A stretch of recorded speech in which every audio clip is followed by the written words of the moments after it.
we praise and glorify Him as He ought to be praised and glorified. May the peace and blessings of Allah Ta'ala be upon all His noble messengers, and especially the last of them all, Prophet Muhammad Sallallahu Alaihi Wasallam. Brothers and sisters, mothers and fathers, Assalamu alaikum wa rahmatullahi wa barakatuh. I'd like to invite all the brothers to come forward if you wish to join from the front, inshallah. My name is Dr. Cader. I was asked by the principal of the school to do the Jumu'ah today. I am a doctor of medicine, a student of knowledge, and a student of history, and it is an absolute pleasure for me to be here today. Most of us here, it probably seems as if we've never met before. But I can tell you something, that in the realm of souls, we've all met before. And in that realm, Allah Ta'ala has blessed between our eyes, nur, and a light. Faith, that is the exact reason that we are all here in this masjid today. We must make shukr to Allah Ta'ala for allowing us grace, giving us peace, giving us rest from the sticky glue that this dunya is, that keeps us down in heedlessness to the remembrance of Allah. We've come from outside, from heedlessness and forgetfulness, and we've now entered into an assembly where we are remembering Allah. Not everybody in the world has this pleasure, brothers and sisters. Not everybody gets to do this 5 times a day and once a week in Jama'ah, in congregation.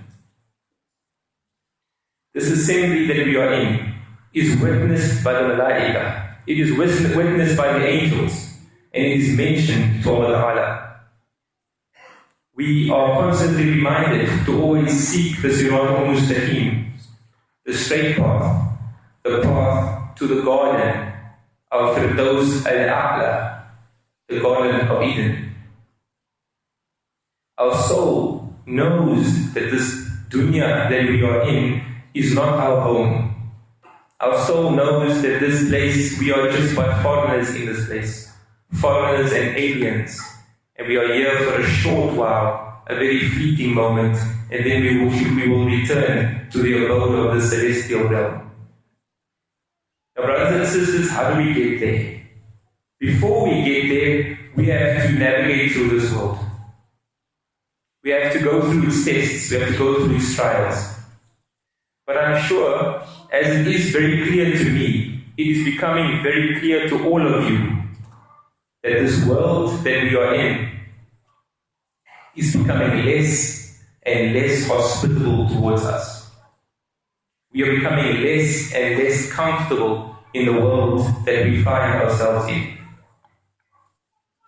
It seems to me like this world that we are facing day in, day out. You all have come from work. You've come from your homes. You've come from your families. You've come from your schools. And you realize that when you enter this masjid, it is like peace that sits over your head. It is like all the clutter and all the noise that you came from is all of a sudden silent. And you get a bit of rest. You get a bit of peace. Make shukr to Allah that Allah Ta'ala has blessed us with this opportunity. We're living in a world where Winnie bin Yima, who is the director of Oxfam in London, in 2014 she visited Switzerland to attend the World Economic Forum, where all the global elites, the movers and shakers of industry and economies, they all met there to discuss the economy of the world, the global economy. When she had to write her report, what did she note? She now famously made the quote, saying that it's amazing to me that 3.5 billion people, half of the world's population, has no more wealth than 62 people that could fit into a double-decker bus. That is the current economic situation in our world. 62 people has the same amount of wealth together as 3.5 billion people in the world. Brothers and sisters, what has caused this? What has caused the corruption of the world economy? Evidently, the capitalist system that we are fed, force-fed, every single day has failed us. You cannot have this great disparity of wealth when Allah Ta'ala has given this world resources for everyone. We have a capitalist system where the rich, as you already know, have put in political policies that ensure that they only get richer. They work hand in hand with the governments of this world, brothers and sisters. If you look at the old administration of the USA, the Obama administration, if you do a bit of research, you'll realize who was the main funders of the Obama administration, the election campaign. It was Goldman Sachs, one of the biggest banks of America. They donated millions of dollars. The current administration, the Trump administration, it gets even more disturbing, brothers and sisters. The greatest economic sponsor of the Trump administration is a man called Sheldon Adelson. And he got his money from casinos in the USA. And not only that, he is a billionaire that has offered to sponsor the new US embassy in Jerusalem. He's an ardent Zionist, and he is the biggest funder of the Trump administration. This is the people that move in the economic sectors, brothers and sisters, that ensure that the money stays with them. This capitalist system only helps a very few select global elite, while the rest of us have to fight it and fight for survival, basically. That is why, if you look into the current economic situation in the world, you have Somalia, where mothers have to leave their children. Maybe they've got 5 children, they have to leave 2 of them on the side of the road because they cannot afford to feed all of them, to ensure that the other 3 survive. And then you walk into some of the malls that we've got in our city. If you go to the V&A waterfront, you have foreigners coming into the city spending R1 million a day shopping. That's no exaggeration, brothers and sisters. We have many, personally myself, I've got many patients that are in the tourism industry. And they tell me without blinking an eye that foreigners are spending millions of rands in accommodation every single day in the city, and across the ocean, there are people starving to death. That is what this great capitalist system has given us, brothers and sisters. All of us here, we live in a situation where modern media and society tells us to hold very tightly to our wealth, not to give it out. It tells us that more wealth in your hand means more wealth owned. This is what the lies that they tell us. But what did Rasulullah sallallahu alayhi wa sallam tell us? Rasulullah sallallahu alayhi wa sallam told us something very different. I can't believe that 1,400 years ago, this is revolutionary even to this day. Rasulullah sallallahu alayhi wa sallam said, "Man qasad sadaqatul mal." Never, charity will never and does not ever lead to a decrease in wealth. You cannot keep charity and become poor because of it, brothers and sisters. This is falsifiable. This is repetitive. A challenge is put out to every one of you. Try this. You won't lose any money. Who controls your rizq, brothers and sisters? I'll only use the example of a doctor because I know the trade well. But if I give away 50,000 in charity, who decides how many patients see me next month? Who decides if a very wealthy patient sees me and brings his entire family? This is the understanding that we need to have of wealth. Wealth in hand does not have to be wealth in heart, brothers and sisters. On a global scene, we are sitting with a global homeless crisis. In places like Los Angeles, London, There are youngsters in their early 30s, in their late 20s that are homeless. They've been through college, they're still homeless. Because of the system that they have to do, they have to pay off bursaries, they have to pay off loans. But the largest contributing factor to young people being homeless today, brothers and sisters, is because their family have abandoned them. Do your own research. Read the studies out there.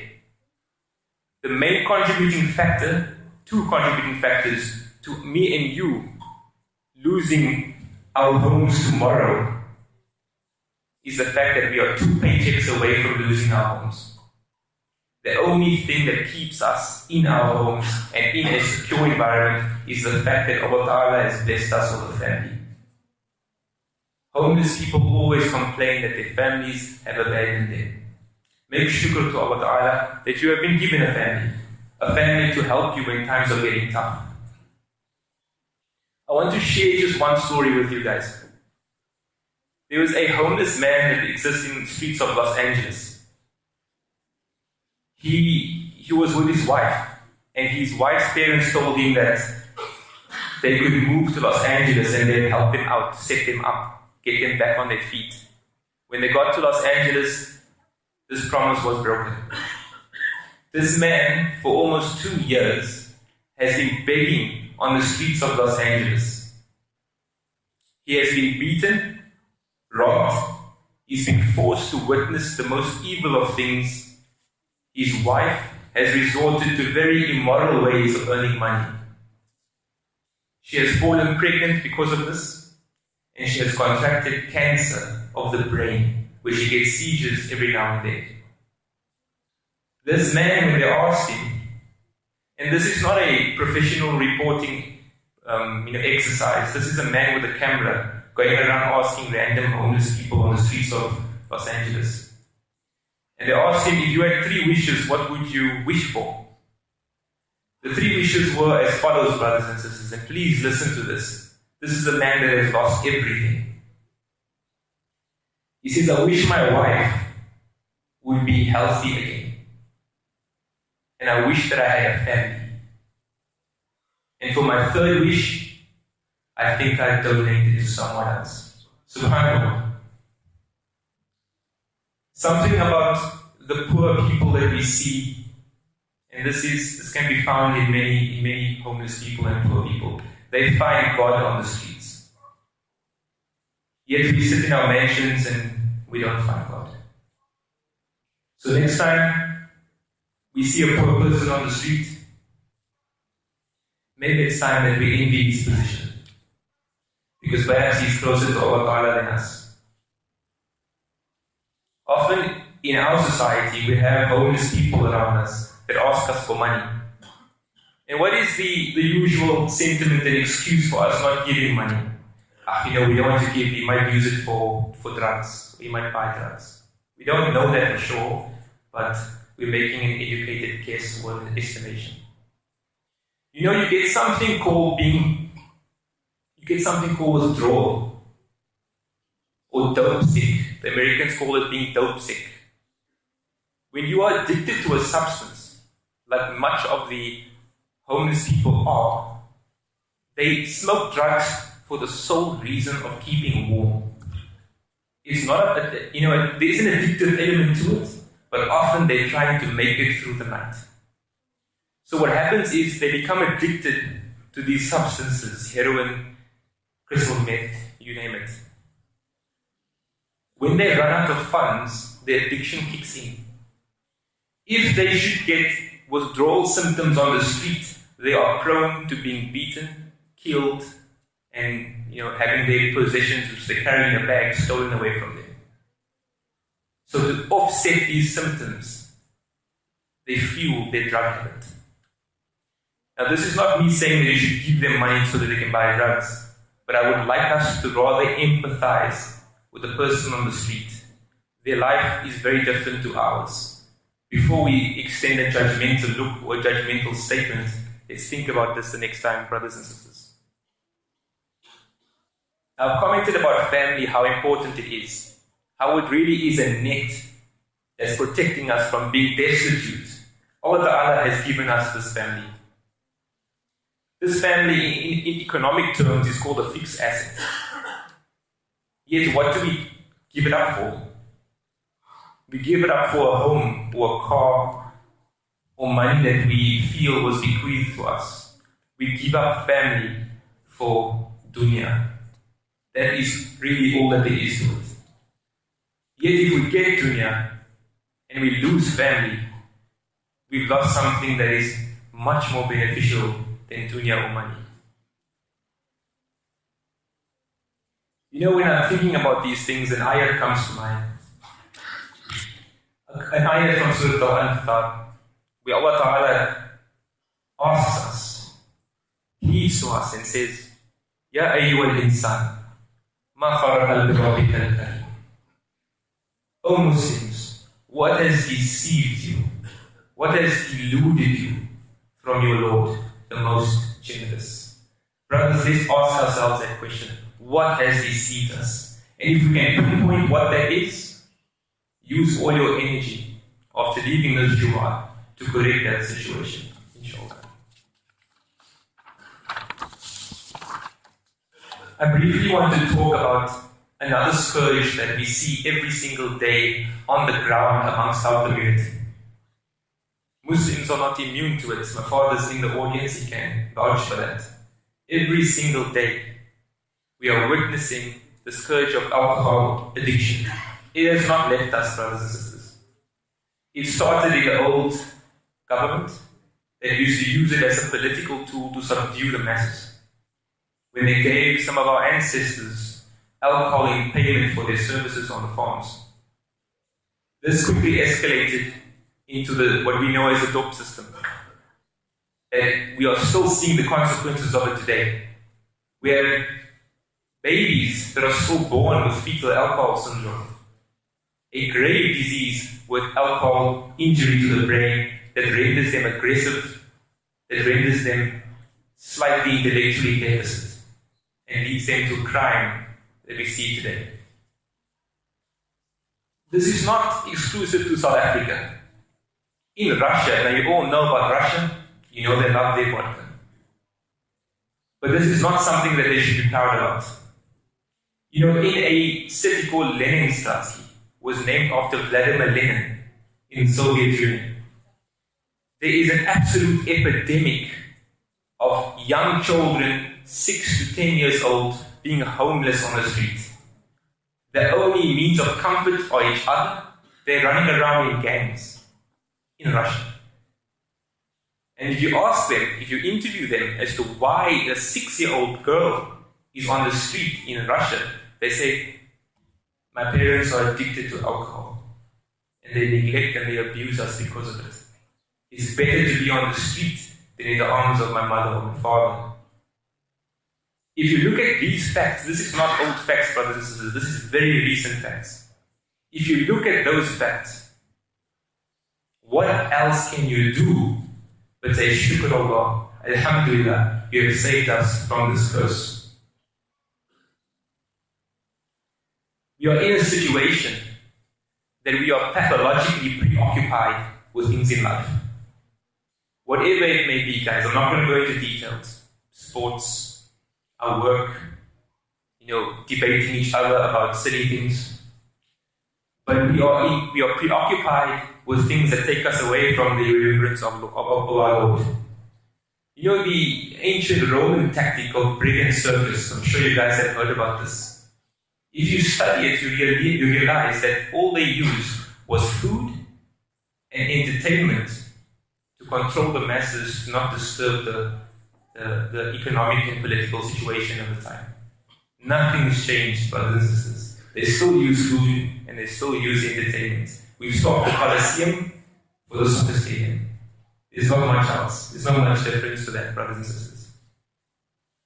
You know, if you study the fall of empires, there are certain things that you realize are telltale signs that an empire is about to collapse. And I found one thing very interesting. One of the main telltale signs that has happened across history is that the population starts making their chefs celebrities. That has occurred in the Roman Empire, it occurred in the Ottoman Empire, and it's occurring in time and we see ourselves now. We have entire television programs dedicated to the polishing up of food, of making food. We are obsessed with food. As the old idiom goes, we live to eat and not eat to live anymore. If you want to look at what food is really about, food is fuel. If you look at it on a purely medical basis, you eat food to sustain yourself. Ramadan teaches us that.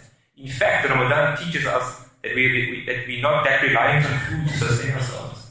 We need very little. And it's only the rahmah of Allah Ta'ala that has allowed our food to taste so nice. And we make shukr for that. But brothers and sisters, excessive eating, excessive drinking, excessive sleeping, excessive anything is not very good for our soul. And that's the lesson I wish for us to take home today. We live in an image and sound-based society of manipulation. How are they using images and sound to manipulate us today? We all grew up with an oblong box in front of our living rooms. Most of us. Some of us were not lucky to not have an oblong box. So, they use these images, brothers and sisters, to imprint in our minds what the political situation of today is. Chuck Norris was first chasing the Russians, then the Japs, and today he'll chase the Muslims. Superman was fighting the Russians, the Japanese. If Superman was still relevant today, he'd be fighting the Muslims. It is a political tool, brothers and sisters. What you're paying good money for is a political tool to tell you what to think. They have technology today that they are able to imprint what you are saying, meaning just voice notes. They're able to imprint it upon a face that is not saying that. This is amazing technology today.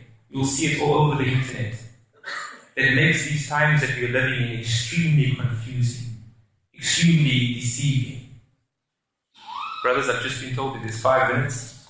I just want to quickly browse through these things and then end off. We're living in a state of excessive erotica, where our sisters and the beauty that Allah Ta'ala has given them is being exploited everywhere we see.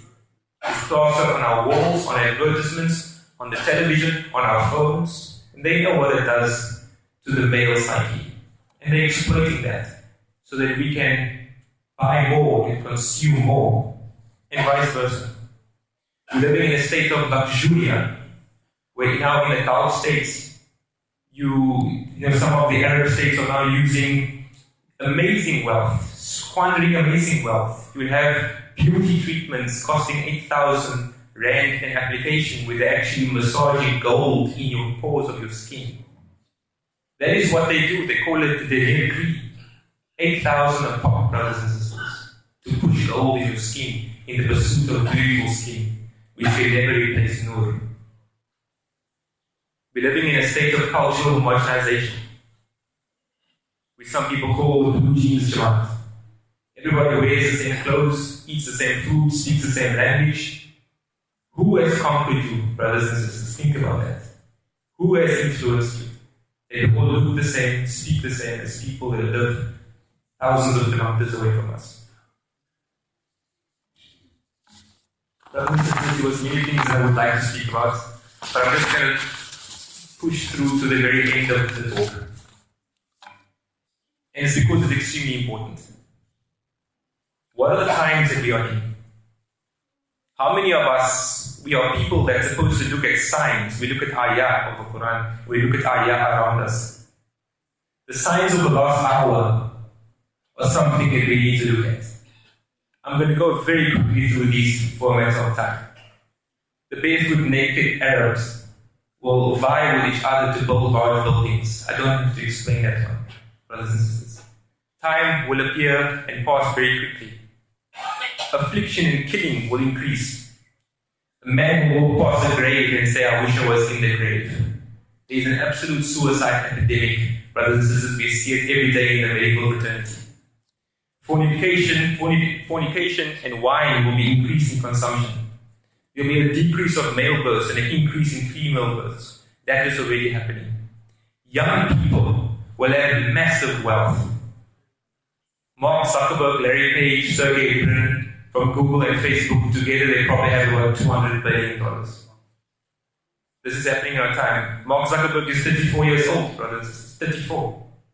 He's worth $67 billion. Rasulullah ﷺ told us that dishes, and this is a miracle, a prophetic miracle, that dishes, and he used the Arabic word for a dish, that dishes will be communicating with each other 24 hours a day, and people will sever their family ties because of it. There was no satellite dish in 7th century Arabia, but Rasulullah ﷺ made that statement of a dish. Rasulullah ﷺ stated that the fitan, the corruption, will be presented to the people, udan, on a flat mat, with a horizontal line and a vertical line. And it will be flat, and the corruption will come out from it. Many of the ulama and many of the scholars are calling this the modern day television set. Our phones are more appropriate. Because that's the seat of corruption. All of you sitting here know it today. That is where the fitna is coming from. Brothers and sisters, I'm just going to end. I will arrange Ms. Hanika again to have another sitting where we can go through the rest of the material. But I would just like to remind each and every one of us. We're running out of time, brothers and sisters. We are burying enough of our loved ones in the last 2 months to realize that we're running out of time. We throw the sand over their bodies. What else do we have to say? Except that remember when Allah Ta'ala told us in Surah An-Nur that we come from the earth, we will die, we will return to the earth, and from the earth we will be raised forth. The Rasul told us that like a plant we have a seed, and our seed is in our tailbone. Today they're realizing that stem cells have a high propensity in the tailbone. But nevertheless, our Rasul told us that we are like plants and will grow. I ask each and every one of us to remember the very little that you've listened to today. Take it home. Take it to your families. Talk about it over dinner. Talk about it with your colleagues. Don't ever think that it's insignificant. If you share a message with 20 people, you're 5 steps away from 3 million people. Remember that. It will not go to waste. I ask you to make dua for me and make dua for everyone present here today. I ask Allah Ta'ala to forgive us for any error we've made and to accept all the good that we've said in this talk. Subhanaka wa bihamdika ashhadu an la ilaha illa anta astaghfiruka wa atubu ilayk.